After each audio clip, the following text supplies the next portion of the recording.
reflects realities of their lives. For example, Jeremiah Wright has written 5 books and given thousands of sermons. If you read my memoir, Fugitive Days, it's one long description of regret. I mean, anyone who's read it would see that in many ways it's a story of, well, it's a memoir, so it's not a manifesto, it's not a history, but it's an attempt to understand why did a kid like this end up in a place like that.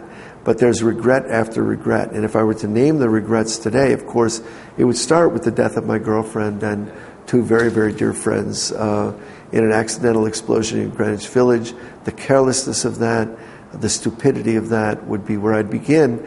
But then I'd go much deeper, and I would say our inability to end the war, our inability to impact that, led to an awful lot of rigid thinking, dogmatism, sectarianism, and if I were to do it all over, I would wish that I had the wisdom to be more unifying, to be more intelligent, to be more thoughtful. And what I've been quoted saying again and again, and I'll say it here, we didn't do enough.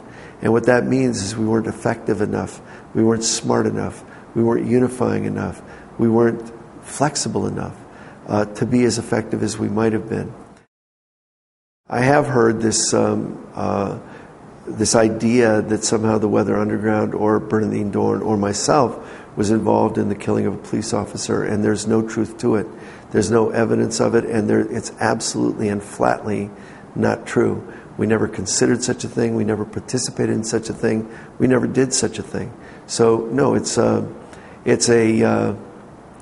kind of tempest in a teapot stirred up by I think quite an incredible cast of characters, as I understand it. It's coming out of the blogosphere, it's coming out of that kind of space. The reason we're still stuck in Vietnam is that we never resolved it as a country, as a culture. The history of Vietnam is not something that we've settled on. This is the last political campaign where you're going to see the bloody shirt of the 1960s waved on a banner, and we're going to try to vote on that because I think it was ineffective. I think that for most people, certainly for people under 40, it doesn't have any resonance.